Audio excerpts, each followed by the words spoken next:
readers. Today we're going to be reading The Lorax by Dr. Seuss. He just finished reading The One World, and we know a lot about that was protecting our environment and maybe understanding that we share our planet with more than just us, and the importance of not polluting. So I'm going to read you today The Lorax by Dr. Seuss, and we're going to look at some themes that are in this book and also how it's similar to The One World. And I'll let you know what you're going to really work on when we get to the end of the book. So here we are, The Lorax by Dr. Seuss. At the far end of town, where the grickle grass grows and the wind smells slow and sour when it blows, and no birds ever sing excepting old crows, is the street of the lifted Lorax.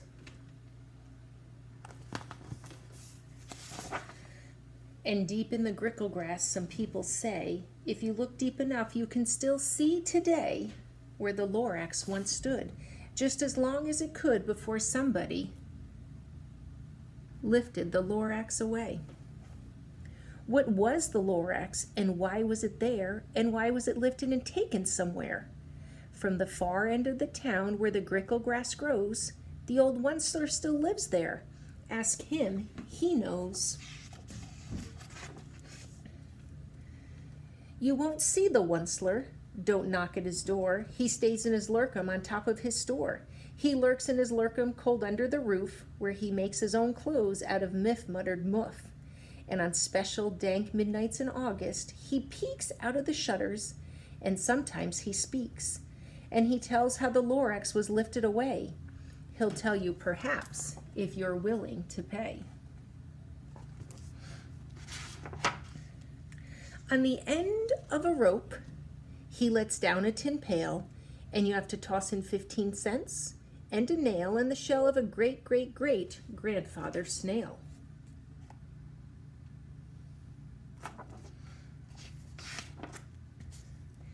Then he pulls up his pail, makes a most careful count to see if you've paid him the proper amount. Then he hides what you paid him away in his snub, his secret strange hole in his gruvulous glove. Then he grunts, I will call you by the whisper-mophone, for the secrets I tell are for your ears alone. Slump. Down slumps the whisper-mophone to your ear, and the old Onceler's whispers are not very clear, since they have come down through a snurgly hose, and he sounds as if he has smallish bees up his nose. Now I'll tell you, he says, with his teeth sounding gray, how the Lorax got lifted and taken away. It all started way back, such a long time back. Way back in the days when the grass was still green, and the pond was still wet, and the clouds were still clean, and the song of the swami swans rang out in space.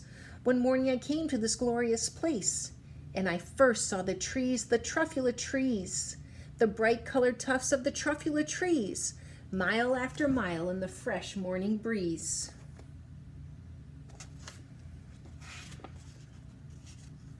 And under the trees, I saw the brown barbaloots frisking about in their barbaloot suits as they played in the shade and ate truffula fruits. From the rippleless pond came the comfortable sound of humming fish humming while splashing around. But those trees, those truffula trees, all my life I'd been searching for trees such as these. The touch of their tufts was much softer than silk, and they had the sweet smell of fresh butterfly milk. I felt a great leaping of joy in my heart.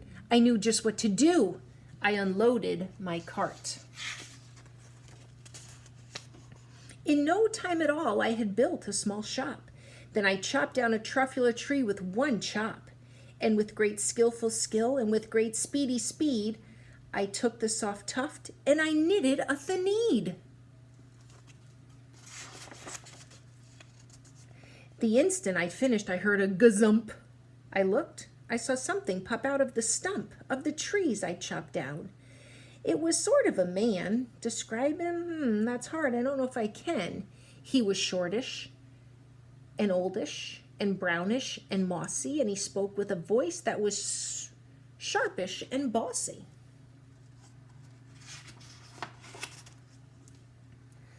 Mister, he said, with a sawdusty sneeze, I am the Lorax. I speak for the trees. I speak for the trees have no tongues, and I'm asking you, sir, at the top of my lungs. He was very upset as he shouted and puffed. What's that thing you've made out of my truffula tuft?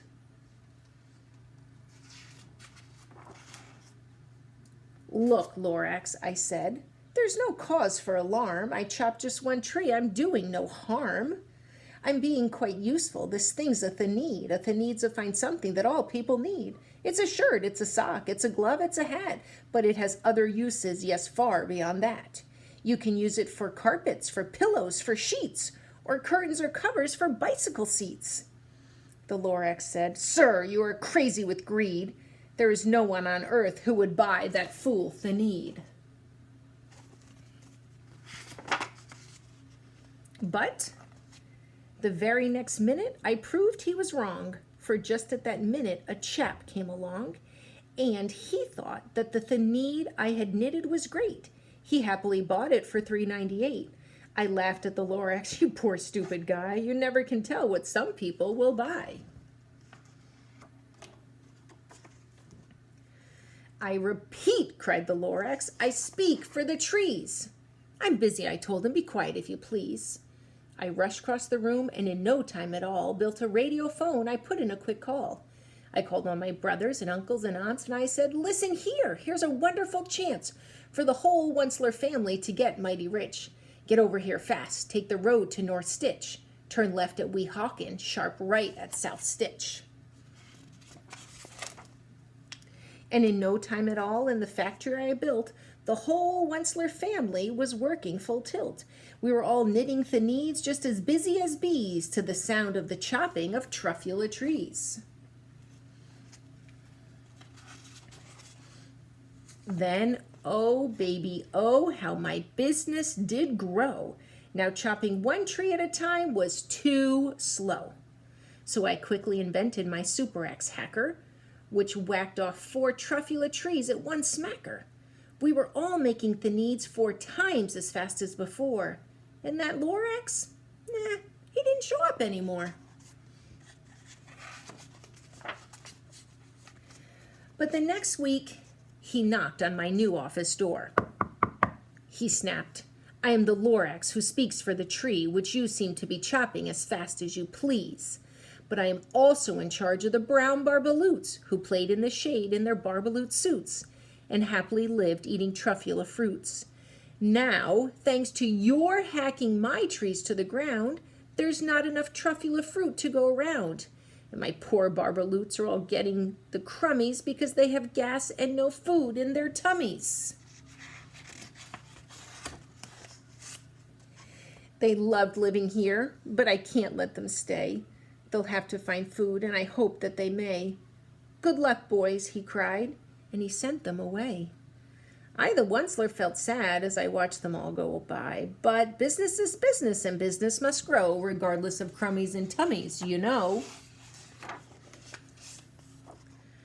I meant no harm, I most truly did not, but I had to grow bigger, so bigger I got. I biggered my factory, I biggered my roads, I biggered my wagons, I biggered the loads of the Thanids I shipped out. I was shipping them forth to the south, to the east, to the west, to the north. I went right on biggering, selling more Thanids, and I biggered my money, which everyone needs. Then again, he came back. I was fixing some pipes when the old nuisance Lorax came back with more gripes. I'm the Lorax. He coughed and he whiffed. He sneezed and he sniffled. He snaggered and sniffed. Onceler, he cried with a gruffulous croak. Onceler, you're making such smogulous smoke. My poor Swami Swans, why they can't sing a note. No one can sing who has smog in his throat.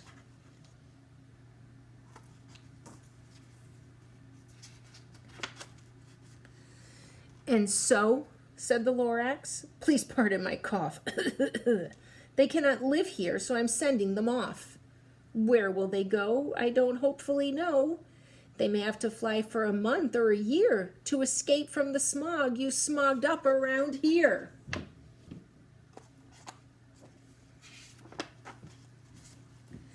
What's more, snapped the Lorax, his dander was up. Let me say a few words about Gluppity-Glup. Your machinery chugs on day and night without stop, making Gluppity-Glup also Shluppity-Shlup. And what do you do with this leftover glue? I'll show you, you dirty old Onceler, you.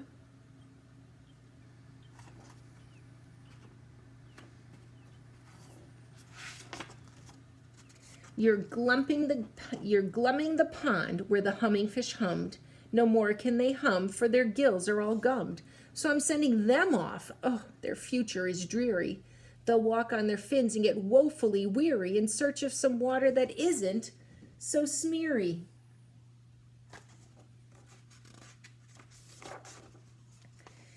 And then I got mad. I got terribly mad. I yelled at the Lorax. Now listen here, Dad. All you do is yap, yap, yap and say bad, bad, bad, bad. Well, I have my rights, sir, and I'm telling you, I intend to go on doing just what I do. And for your information, you Lorax, I'm figuring on biggering and biggering and biggering and biggering, turning more truffula trees into the needs, which everyone needs. And at that very moment, we heard a loud whack. From the outside of the fields came a sickening smack of an axe of a tree. Then we heard the tree fall, the very last truffula tree of them all. No more trees, no more needs, no more work to be done. So in no time, my uncles and aunts, everyone, all waved me goodbye. They jumped in my cars and drove away under the smoke-smuttered stars. Now all that was left beneath the bad-smelling sky was my big empty factory, the Lorax, and I.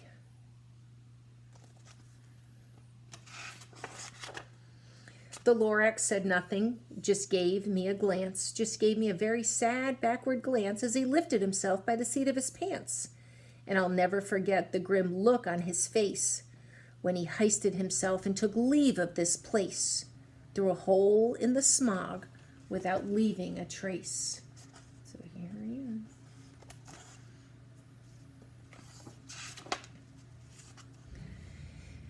And all that the Lorax left here in this mess was a small pile of rocks with one word, unless. Whatever that meant, which, well, I couldn't guess. That was a long, long ago. But each day since that I've sat here and worried away. Through the years while my buildings have fallen apart, I've worried about it with all of my heart.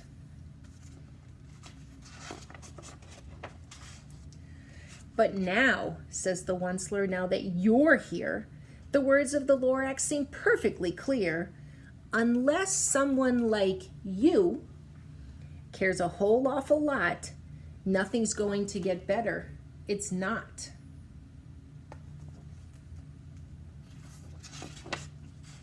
So, catch, calls the Onceler. He let something fall. It's a truffula tree seed, the last one of all.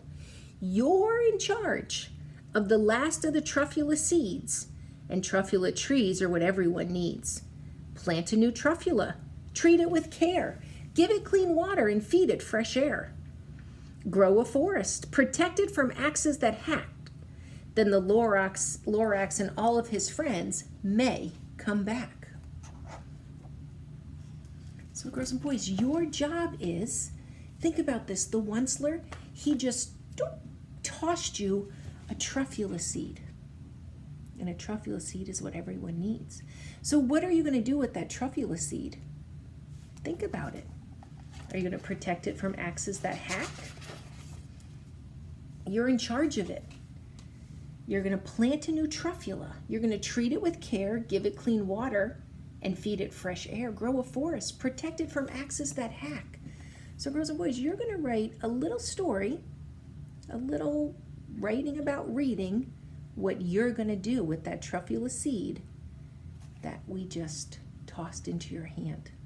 So think about what a seed needs. Think about the weather the seed needs. And you can draw a nice picture of your truffula seed. I'll show you my favorite picture. As you know me, I like a lot of color. And before all this happened, this is what it looked like with the swami swans and the brown barbaloots. Look at all that color in there. So if you want to have a forest of truffula trees, how are you going to protect that seed? Hope you enjoyed the story. We're going to talk a little bit more about this next week. But for today, you're going to go right about, you just got that little seed. What are you going to do with it? Can't wait to see your response to reading. Have a good day.